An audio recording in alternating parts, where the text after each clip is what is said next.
মানে এখানে এই চারটেই থার্ড পারসন সিঙ্গুলার নাম্বার, এই চারটে। মানে এটা থার্ড পারসন, এটা হ্যাঁ, আবার singular he, number. She, name, it. তো যখন ইট, আমরা সিম্পল প্রেজেন্ট টেন্সে বাক্য বানাতে যাব, কি বললাম? Simple present. প্রেজেন্ট টেন্সে। হ্যাঁ, যখন আমরা simple present, P R E S E N T, হ্যাঁ, সিম্পল প্রেজেন্ট। প্রেজেন্ট টেন্সে আমরা যখন বাক্য বানাতে যাব, তখন এই থার্ড পারসন গুলোর সঙ্গে সবগুলোতে হয় ভার্বের শেষে এস লাগবে, না হলে ইএস লাগবে। কি লাগবে বলেন? এস লাগবে, না হলে এস হ্যাঁ, লাগবে। এস লাগবে, না হলে ইএস লাগবে। এস বা ইএস, এই যে এইটুকু আমরা মনে রাখবো। মনে থাকবে আপনাদের? জি স্যার, এটা আবার একটু রিপিট করুন স্যার। হ্যাঁ, আমি বলি, যদি আমাদের সামনে থার্ড পারসন সিঙ্গুলার নাম্বার চলে আসে, থার্ড পারসন বলতে হি, সি, নেম, ইট, কি বললাম? যদি আমাদের সামনে থার্ড পারসন সিঙ্গুলার নাম্বার চলে আসে, হুম, তাহলে এখানে আমরা এস কিংবা ইএস যোগ করব। আমরা কোন ভার্বের শেষে এস লাগাবো আর কোন ভার্বের শেষে ইএস লাগাবো, এটা আমরা কিভাবে বুঝবো? এটাও তারও সহজ টেকনিক আছে, চলেন আমরা জেনে নিই। আচ্ছা, আমাদের বড় ভাইকে বলবো একটু মিউট থাকবেন, আপনার কাছ থেকে নয়েজ আসছে একবার করে প্লিজ। এমডি মাকসুদ খান, একটু একটু মিউট হয়ে যাবেন। ওকে, একটু খেয়াল করেন আমি কি কি লিখেছি। এস এইচ, সি এইচ, ও, এস, এক্স আর জেড, এই বর্ণগুলো দেখতে পাচ্ছেন একটু তো? করেন, বড় করেন, দেখা যাচ্ছে না। আচ্ছা, ঠিক আছে। হ্যাঁ, এখন দেখা যাচ্ছে স্যার। এবার এবার একটু খেয়াল করেন এখানে কি কি বর্ণ লেখা আছে, একটু পড়েন, আমাকে পড়ে শোনান। এস এইচ হ্যাঁ, S C H, H C H, O, O S, S X X আর জেড। জেড। হ্যাঁ, এই বর্ণগুলো যদি চলে আসে কোনো ভার্বের শেষে, কি বললাম? এই বর্ণগুলো যদি কোনো ভার্বের শেষে চলে আসে, তাহলে আমরা ইএস যোগ করব। হ্যাঁ, ইএস যুক্ত করব। মনে থাকবে জিনিসটা? জি স্যার। হ্যাঁ, এই জিনিসটা আমরা মাথায় রেখে প্রত্যেকটা ভার্বকে গঠন করতে পারবো। যেমন ধরেন আমি বললাম ডু, কি বললাম? ডু। G sir. ডু। খেয়াল করেন, ডু, দেখতে পাচ্ছেন? জি স্যার। তো বলেন তো শেষ বর্ণটা কি আছে? ও আছে স্যার। এই যে ও আছে, দেখতে পাচ্ছেন? জি। তাহলে ও থাকলে ইএস লেগে যাবে। কি লেগে যাবে? ইএস। ইএস লেগে যাবে। তাহলে এটা ডাজ হয়ে ডাস। যাবে। কি হয়ে জি যাবে? স্যার, ডাস হবে। ঠিক তেমনি করে আমি যদি বলি গো, খেয়াল করেন তো কি আছে শেষ বর্ণটা? গো। না, গো তাহলে তো হবে আছে, শেষ ইএস। বর্ণটা কি আছে? শেষ বর্ণ ও আছে স্যার। ও। ও ও। আছে, এই যে দেখেন ও আছে। তাহলে এখানেও কি লেগে যাবে? ইএস। ইএস লেগে যাবে। গোস। গো। স্যার, গোস হবে না এটা? হ্যাঁ, গোজ হবে, রাইট। দেখেন, খেয়াল করেন কি লিখেছি। ওইখানে লাস্টে হচ্ছে সিএইচ। সিএইচ আছে, তাই না? খেয়াল করেন। হুম। ক্যাচ, ক্যাচ মানে ধরা, ক্যাচ মানে কি? ক্যাচ। ক্যাচ মানে ধরা। ক্যাচ মানে কি? বল ক্যাচ করে না? জি স্যার। তো ওই ক্যাচ মানে ধরা। তো খেয়াল করেন এখানে সিএইচ চলে এসেছে, এই যে সিএইচ, তাহলে কি লাগবে বলেন এর সাথে? ইএস। ইএস লেগে যাবে। বোঝা গেছে? জি স্যার। তাহলে এটা ক্যাচেস হয়ে যাবে। কি হয়ে যাবে? ক্যাচেস। ক্যাচেস। আশা করি বুঝতে পেরেছেন। কোনো যদি সমস্যা থাকে জি স্যার। জানাবেন।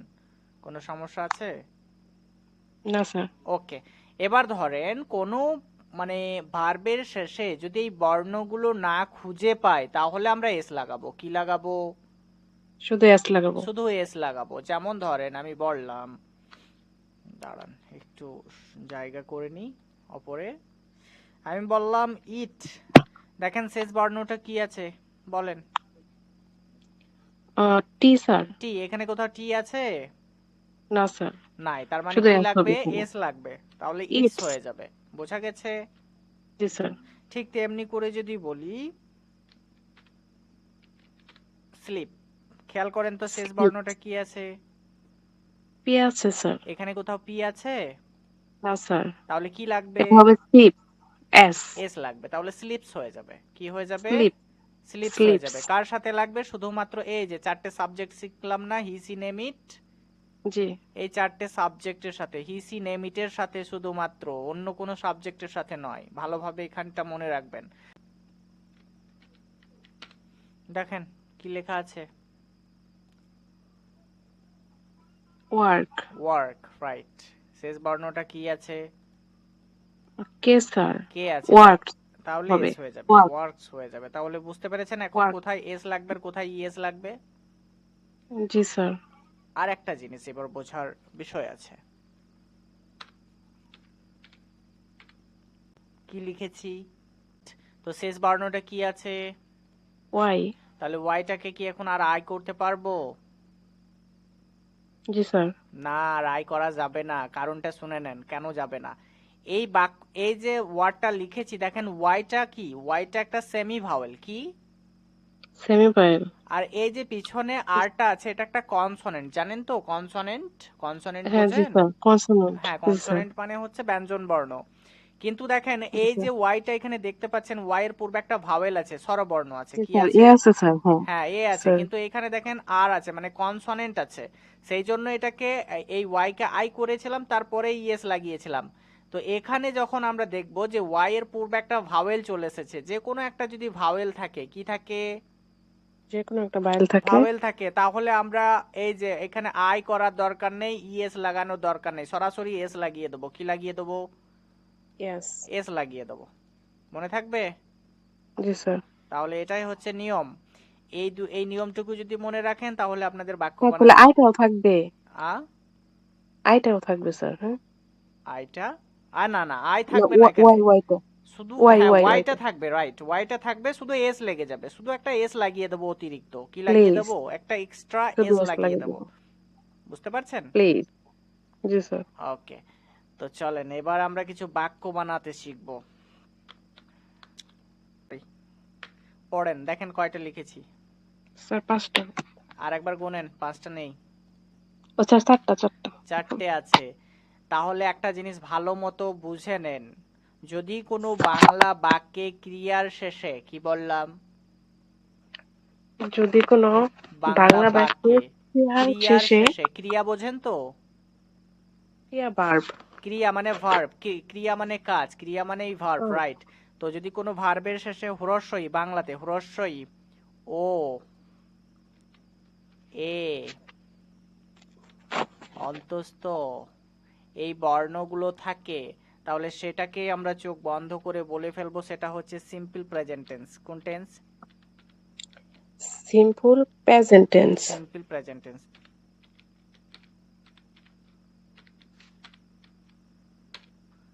সিম্পল প্রেজেন্ট টেন্স মনে থাকবে?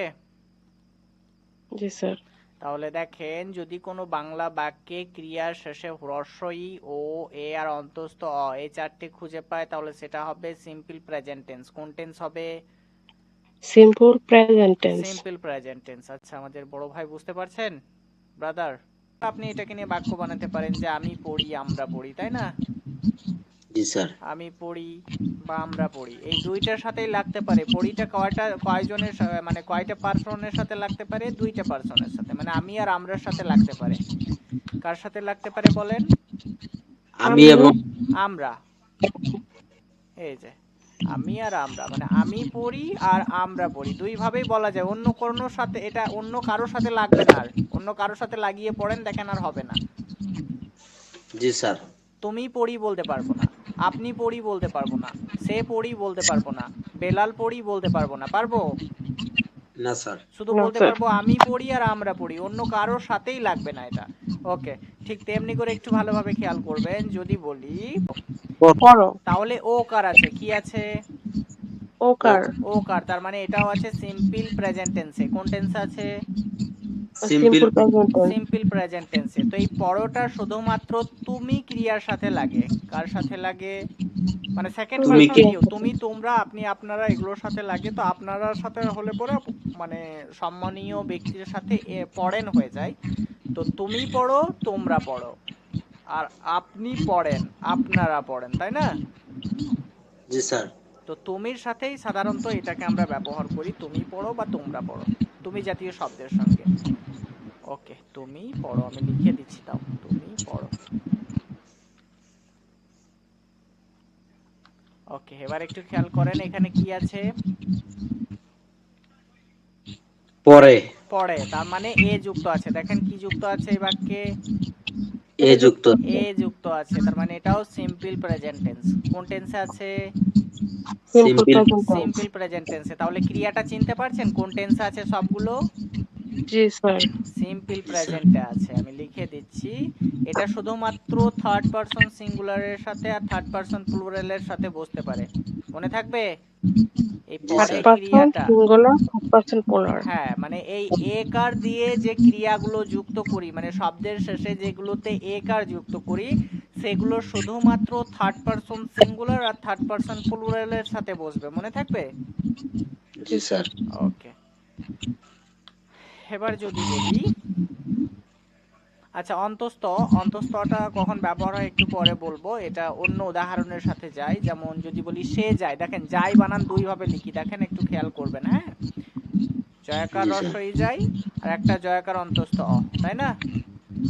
জি স্যার। যা। এই যে এই দুইটা বানান লিখি না? জি স্যার। তো যখন বলবো সে যায় তখন এই যায় হবে। কোন যায় হবে থার্ড পারসনের ক্ষেত্রে? সে যায়। হ্যাঁ, অন্তস্থ অবালা। অন্তস্থ হয়। হ্যাঁ, যদি বলে আমি হ্যাঁ, যাই মানে সে তাহলে যায়, যাই। রহিম যায়, করিম যায়, মানে থার্ড পারসনের সঙ্গে এই যাইগুলো থার্ড লাগবে। পারসনের সাথে যায় আর বসবে। ফার্স্ট পারসনের সঙ্গে এই যায় হবে। বুঝতে পেরেছেন? জি স্যার। জি, তো এই জন্য অন্তস্থটাও দিয়ে দিয়েছি যাতে একসাথে শেখা যায়। তো এখন এটা আমাদের শেখার বিষয় না, পরে শিখবো এটা। তাহলে এই বাক্যগুলো এবার আমরা ইংরেজিতে শিখবো। তার আগে আপনাদেরকে টেন্সটা শেখাই। টেন্স কত প্রকার আপনারা জানেন? না স্যার। টেন্স হচ্ছে মূলত তিন প্রকার। কয় প্রকার? তিন প্রকার। তিন প্রকার। যদি মনে না থাকে, আচ্ছা আপনারা আমাকে একটু বলেন তো ঘড়ির মধ্যে কয়টা কাঁটা থাকে? তিনটা। তিনটা কাঁটা থাকে। তাহলে টেন্সও হচ্ছে মূলত তিন প্রকার। কত প্রকার? তিন প্রকার। হ্যাঁ, দেখেন একটু খেয়াল করেন, ঘড়িতে আমরা একটা পাই সেকেন্ডের কাঁটা, একটা পাই মিনিটের কাঁটা আর একটা পাই ঘন্টার কাঁটা, তাই না? জি স্যার। তাই আমরা এই ঘড়ি মানে ঘড়ির কাঁটার দিকে তাকালেই টেন্সের কথা মনে পড়ে যাবে যে টেন্স হচ্ছে মূলত তিন প্রকার। যেহেতু ঘড়িতে তিনটা কাঁটা আছে তাই টেন্স হচ্ছে মূলত তিন প্রকার। কিন্তু এই তিন প্রকার টেন্সের আবার চারটে করে ভাগ আছে। কয়টা করে ভাগ আছে বলেন? চারটি করে ভাগ। চারটে করে। মনে থাকবে? জি স্যার। আচ্ছা এবার আমাকে একটু এটারও সহজ টেকনিক বলে দিচ্ছি। আচ্ছা বলেন আমাকে, এক থেকে ঘড়িতে কয়টা সংখ্যা খুঁজে পাই? স্যার 12টা। 12টা। তাই 12টা। টেন্স হচ্ছে মূলত কয় রকমের? 12 রকম। 12 12 রকমের। রকমের। এটাও যদি ঘড়ির দিকে তাকান তাহলে খুব সহজেই পেয়ে যাবেন। পেয়ে যাবেন না? জি জি স্যার। স্যার। তাহলে আমরা ঘড়িটাকে শুধু মনে রাখবো। এই ঘড়ি দিয়েই আমরা টেন্স শিখবো। এটা হচ্ছে সব থেকে সহজ নিয়ম, এর থেকে আর সহজ নিয়ম নাই। তো চারটে করে ভাগ কিভাবে শিখবো দেখেন। এক থেকে যে চারটে ঘর দেখতে পাচ্ছেন, 1 2 3 4, জি স্যার। জি স্যার। এগুলো হচ্ছে প্রেজেন্টের ঘর। কার ঘর? প্রেজেন্টের। প্রেজেন্টের ঘর। তবে এই প্রেজেন্ট টেন্স গুলোর একটা একটা আলাদা আলাদা নাম আছে। এটা সিম্পল প্রেজেন্ট টেন্স, 2 নাম্বারটা প্রেজেন্ট কন্টিনিউয়াস টেন্স, 3 নাম্বারটা প্রেজেন্ট পারফেক্ট টেন্স আর 4 নাম্বারটা প্রেজেন্ট পারফেক্ট কন্টিনিউয়াস টেন্স। তো আমি এগুলো একটু পরে লিখে আপনাদেরকে বোঝাচ্ছি। তো আগে আপনাদেরকে বেসিক জিনিসটা আগে ধারণাটা দিয়ে দিই এই ঘড়িটা কিভাবে কাজ করে। তারপরে দেখেন 4 থেকে 8 নাম্বার পর্যন্ত আরো 4টা ঘর গুনে নেন। 4 থেকে 8 চলে যান। দেখেন এই 4টে ঘর দেখতে পাচ্ছেন, 4 থেকে 8, এই যে 4 থেকে 8। জি স্যার। এই 4টে ঘর হচ্ছে পাস্টের ঘর। কার ঘর? ফার্স্টের ঘর, ফার্স্ট টেন্স। পাস্ট টেন্সের ঘর হচ্ছে 4 থেকে 8 পর্যন্ত।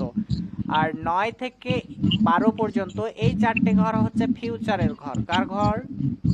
Future tense. ফিউচার টেন্সের ঘর। তাহলে মূলত টেন্স কত প্রকার শিখলাম এখনই আমরা, বলেন তো? তিন প্রকার। তিন প্রকার। রাইট। তিনটা নাম তো মনে রাখতে পারবেন? জি স্যার। First, present, future. হ্যাঁ, পাস্ট প্রেজেন্ট ফিউচার। তো প্রথমে আমরা প্রেজেন্টটাই মনে রাখবো। কোনটা মনে রাখবো? প্রেজেন্ট। প্রেজেন্ট। 2 নম্বরে যেটা মনে রাখবো সেটা হচ্ছে পাস্ট। কোনটা? পাস্ট। 3 নম্বরে যেটা মনে রাখবো সেটা হচ্ছে ফিউচার। ফিউচার। এই তিনটা তো মনে থাকবে আপনাদের? জি স্যার। আশা করি এখানে আপনাদের কোথাও মিস্টেক হবে না। আমরা এবার কিভাবে, হ্যাঁ এই তিনটা শুধু মনে রাখেন, বাকি 12টা টেন্সের নাম আমি কিভাবে মনে করাচ্ছি একটু ভালোভাবে লক্ষ্য করবেন। আচ্ছা, আমরা শুধু 12টা টেন্সকে মাথায় রাখার জন্য এই 4টে নাম মনে রাখবো। কয়টা নাম মনে রাখবো? 4টে নাম। 4টে। এই 4টে নাম মনে রাখলে 12টার নাম এমনিতেই মাথায় থেকে যাবে। কিভাবে দেখেন একটু খেয়াল করেন। প্রথমে লেখা আছে ইনডিফিনাইট। কি লেখা আছে? ইনডিফিনাইট। হ্যাঁ, ইনডিফিনাইট বা ইনডিফিনিট দুইটাই উচ্চারণ করা যায় এটা। হ্যাঁ, খেয়াল করেন, এটা হচ্ছে ইনডিফিনিট, 2 নাম্বারটা হচ্ছে কন্টিনিউয়াস, 3 নাম্বারটা হচ্ছে পারফেক্ট, আর 4 নাম্বারটা হচ্ছে পারফেক্ট কন্টিনিউয়াস। আবারও একবার পড়ে দিচ্ছি, ভালোভাবে শোনেন। ইনডিফিনিট, কন্টিনিউয়াস, পারফেক্ট আর পারফেক্ট কন্টিনিউয়াস, এই 4টে নাম শুধু মাথায় রাখবো, তাহলে 12টা টেন্সের নাম মনে থেকে যাবে। কিভাবে দেখেন, আমরা এই যে প্রথমে কোন টেন্স পড়লাম? প্রেজেন্ট। প্রেজেন্ট। তো প্রত্যেকটা টেন্সের নামের সঙ্গে একবার করে আমরা প্রেজেন্ট প্রেজেন্ট কথাটা যুক্ত করে দেব, তাহলে হয়ে যাবে প্রেজেন্ট ইনডিফিনিট। কি হয়ে যাবে?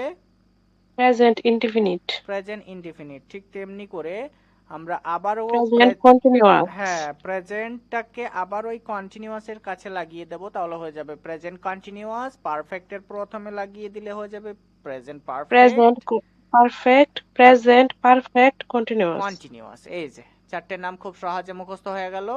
এবার আমরা কি করব? 2 নম্বরে শিখেছি পাস্ট, তাই না? জি স্যার। তো এই পাস্টটাকে এবার আমরা প্রত্যেকটার সাথে একবার করে যুক্ত করে দেবো। এখানে পাস্টটাকে জুড়ে দিলাম, তাহলে হয়ে গেল পাস্ট ইনডিফিনিট। ঠিক তেমনি করে এখানে একবার জুড়ে দিচ্ছি, তাহলে হয়ে যাবে পাস্ট কন্টিনিউয়াস। এখানে একবার জুড়ে দিচ্ছি, তাহলে হয়ে যাবে পাস্ট পারফেক্ট। এখানে একবার জুড়ে দিচ্ছি, তাহলে হয়ে যাবে পাস্ট পারফেক্ট কন্টিনিউয়াস। বুঝতে পেরেছেন? জি স্যার। তাহলে আরো 4টে নাম খুব সহজে মাথায় থেকে গেল। একইভাবে আমরা ফিউচারটাকে সবার সাথে একবার করে জুড়ে দেব, তাই তো? জি স্যার। চলেন আমরা জুড়ে দিচ্ছি।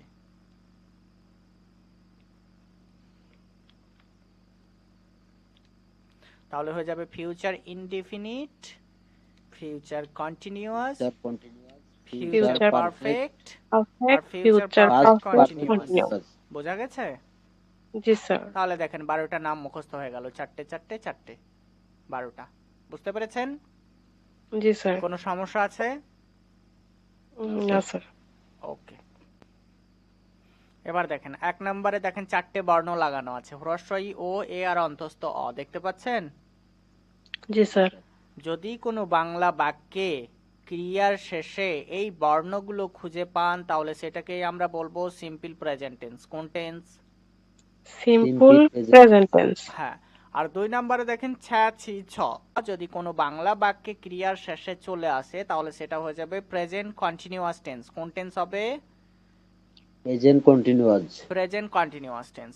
আর যদি কোনো বাংলা বাক্যে ক্রিয়ার শেষে আছি, আছো, আছে চলে আসে, তাহলে সেটা হয়ে যাবে প্রেজেন্ট পারফেক্ট টেন্স। কোন টেন্স হবে? Present perfect tense. হ্যাঁ, প্রেজেন্ট পারফেক্ট টেন্স। আর যদি কোনো বাংলা বাক্যে ক্রিয়ার শেষে সময় ধরে, কি বললাম?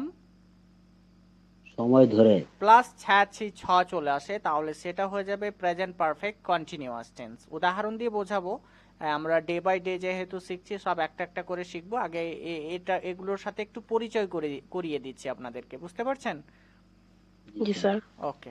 5 নাম্বারটা দেখেন। 5 নাম্বারে আছে এ প্লাস ছিলাম, এ প্লাস ছিলে, এ প্লাস ছিল। মানে এটা সবার সাথেই যুক্ত হবে। এ প্লাস ছিলাম, এ প্লাস ছিলে, এ প্লাস ছিল। যদি কোনো বাংলা বাক্যে ক্রিয়ার শেষে চলে আসে, সেটাকে আমরা বলবো সিম্পল পাস্ট টেন্স বা পাস্ট ইনডেফিনিট টেন্স। বা যদি কোনো বাংলা বাক্যের শেষে ল, লে, লাম চলে আসে, তাহলেও কিন্তু সেটা পাস্ট ইনডিফিনিট টেন্স বা সিম্পল পাস্ট টেন্স হয়ে যাবে। 6 নাম্বারটা যেটা দেখতে পাচ্ছি, ছিলাম, ছিলে, ছিল। যদি কোনো বাংলা বাক্যের শেষে চলে আসে, তাহলে সেটা হয়ে যাবে পাস্ট কন্টিনিউয়াস টেন্স। কোন টেন্স হবে? Past continuous. হ্যাঁ। 7 নাম্বারে দেখেন দেখতে পাচ্ছি এ প্লাস ছিলাম, এ প্লাস ছিলে, এ প্লাস ছিল। যদি এটা কোনো বাংলা বাক্যের শেষে আসে, তাহলে সেটা হয়ে যাবে পাস্ট পারফেক্ট টেন্স। কোন টেন্স হবে? Past perfect tense. আবার দেখেন 8 নাম্বারে দেওয়া আছে সময় ধরে প্লাস ছিলাম, সময় ধরে প্লাস ছিলে, সময় ধরে প্লাস ছিল। যদি কোনো বাংলা বাক্যের শেষে চলে আসে, তাহলে সেটা হয়ে যাবে পাস্ট পারফেক্ট কন্টিনিউয়াস টেন্স। কোন টেন্স হবে? Past perfect continuous tense. হ্যাঁ, past perfect continuous tense, right. এবার একটু খেয়াল করেন 9 নাম্বারটা ব বে বেন যদি কোনো বাংলা বাক্যের শেষে চলে আসে তাহলে হয়ে যাবে সেটা সিম্পল ফিউচার টেন্স বা ফিউচার ইনডিফিনিট টেন্স। মনে থাকবে? সিম্পল ফিউচার টেন্স বা সিম্পল ফিউচার ইনডিফিনিট টেন্স। আবার বলুন স্যার। সিম্পল ফিউচার টেন্স বা ফিউচার ইনডেফিনিট টেন্স। আচ্ছা ওকে খেয়াল করেন 10 নাম্বারটা দেখতে পাচ্ছি তে থাকবে তে থাকবে সরি তে থাকবো তে থাকবে তে থাকবেন যদি কোনো বাংলা বাক্যের শেষে আসে তাহলে সেটা হয়ে যাবে ফিউচার কন্টিনিউয়াস টেন্স। 11 নাম্বারটা দেখেন এ প্লাস ব বে বেন যদি কোনো বাংলা বাক্যের শেষে আসে তাহলে সেটা হয়ে যাবে ফিউচার পারফেক্ট টেন্স। 12 নাম্বারটা হচ্ছে সময় ধরে প্লাস থাকবো সময় ধরে প্লাস থাকবে সময় ধরে প্লাস থাকবেন এটা যদি কোনো বাংলা বাক্যের শেষে আসে তাহলে সেটা হয়ে যাবে ফিউচার পারফেক্ট কন্টিনিউয়াস টেন্স। দেখেন এটা হচ্ছে সিম্পল প্রেজেন্ট টেন্স যদি কোনো বাংলা বাক্যের শেষে চলে আসে এখনই বললাম। তো এই বাক্যের স্ট্রাকচারটা ভালোভাবে মনে রাখবেন আগের ক্লাসেও বলেছিলাম প্রথমে আমরা সাবজেক্ট লিখব কি লিখব সাবজেক্ট তারপরে আমরা ভার্ব লিখব কি লিখব 2 নম্বরে ভার্ব লিখব বলেছিলাম ভার্ব 3 নম্বরে অবজেক্ট লিখব অবজেক্ট যদি অবজেক্ট থাকে তাহলে অবজেক্ট লিখব অবজেক্ট না থাকলে অবজেক্ট লেখার দরকার নেই। তো দেখেন এই বাক্যে একটা সাবজেক্ট আছে আর একটা ভার্ব আছে কিন্তু অবজেক্ট নাই। অবজেক্ট আছে না স্যার অবজেক্ট নাই তাহলে আমি এর ইংরেজি আই পড়ার ইংরেজি কি বলেন তো রিড রিড তাহলে রিড বসিয়ে দেব তাহলে আই রিড মানে আমি পড়ি আই রিড মানে কি আমি পড়ি। এবার যদি বলি একটি বই তাহলে একটি বই কি পড়ির পরে বসাবো না পিছনে বসাবো আই আমি রিড পড়া হবে না এই যে বাংলা বাক্যটাকে যদি একটু বাড়াতে চাই তাহলে বাংলা বাক্যের নিয়ম আমি বলেছিলাম এই যে তাহলে মাঝখানে বসাবো একটি মাঝখানে বসবে তাই না একটি বই জি স্যার একটি বই এই যে দেখেন খেয়াল করেন আমি একটি বই পড়ি তাই না তাহলে এই যে আমরা এতটা কিন্তু লিখে দিয়েছি আই রিড মানে আমি পড়ি তাহলে একটি বইয়ের ইংরেজি কি আমাকে বলেন ওয়ান বুক ওয়ান নাকি বুক স্যার বলবেন না এ বুক বলবেন কি বলবেন এ বুক এ বুক এ বুক তাহলে I read a book I read a book right এবার একটু খেয়াল করেন যদি বলি আমরা বই পড়ি খেয়াল করেন আমরা বই পড়ি আমরা লিখে দিচ্ছি আমরা বই পড়ি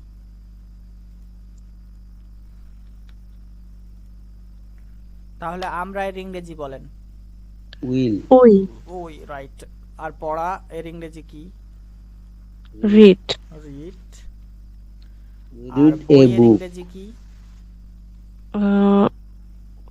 বুক বুক বুক আচ্ছা বুকের সাথে আমাদেরকে একটা এস যুক্ত করতে হবে কি করতে হবে বুক এস এস যুক্ত করতে হবে কেন করতে হলো বলে দিচ্ছি একটু ভালোভাবে লক্ষ্য ওই যে করেন স্যার আগে যে পড়লাম ওই যে ই এস আর ওটা থার্ড পারসনের জন্য ওটা শুধুমাত্র ভার্বের শেষে দেখেন এখানে বুক একটা নাউন বুক একটা কি নাউন স্যার নাউন এটা ভার্ব নয় ভার্ব তো এটা ভার্বের Okay, শেষে verb থার্ড পারসন হচ্ছে- হ্যাঁ এই যে আমি স্যার একটু ভালোভাবে এখানে বোঝাচ্ছি ভার্ব হচ্ছে রিড স্যার বলেন স্যার এখানে ভার্ব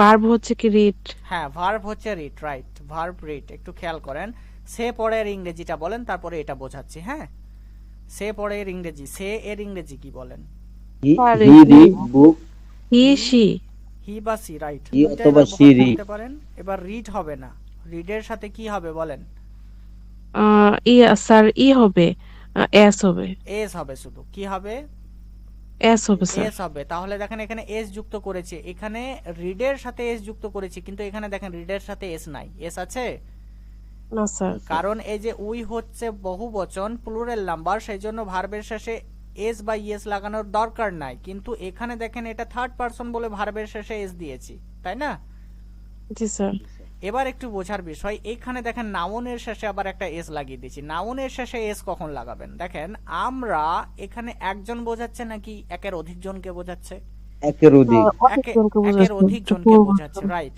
তাহলে এই বইটা যখন আমরা বলছি যে আমরা পড়ছি তাহলে আমরা তো একটা বই পড়বো না বিভিন্ন জনের কাছে বিভিন্ন রকমের বই আছে তাই না জি বা স্যার। মনে করেন ধরেন একটা লেখকেরই বই, মনে করেন রবীন্দ্রনাথের একটা বই আছে, তো বিভিন্ন জন কিন্তু রবীন্দ্রনাথের বইটা পড়ছে, তখন তার একটা বই নয়, তখন তো অনেকগুলো বই হয়ে গেছে, তাই না? জি স্যার। তাহলে এস লাগিয়ে এটাকে প্লুরাল এটাকে মানে প্লুরাল করা হলো, নাউনটাকে প্লুরাল করা হলো, সিঙ্গুলার থেকে প্লুরাল করা হলো, মানে বহুবচন করা হলো। বুঝতে পেরেছেন? জি স্যার। এই বইটা যেহেতু একটা বই নয়, অনেকগুলো বই, সেই জন্য এস লাগিয়ে এটা আমরা ফোকাস করছি যে অনেকগুলো বই। তাহলে উই রিড বুকস, আমরা বই পড়ি। বোঝা গেছে? জি স্যার। কিন্তু এখানে প্লুরাল দেখেন, বলতে কি বহুবচন? হ্যাঁ, এখানে এস যে কোনো নাউনের শেষে এস লাগালে পরে সেটা বহুবচন হয়ে যায়। যেমন পেনের সাথে দেখেন, পেন মানে কি? কলম।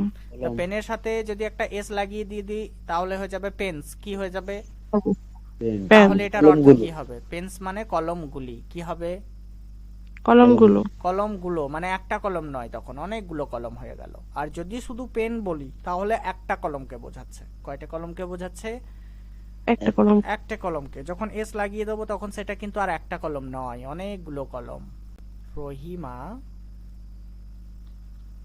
বই পড়ে।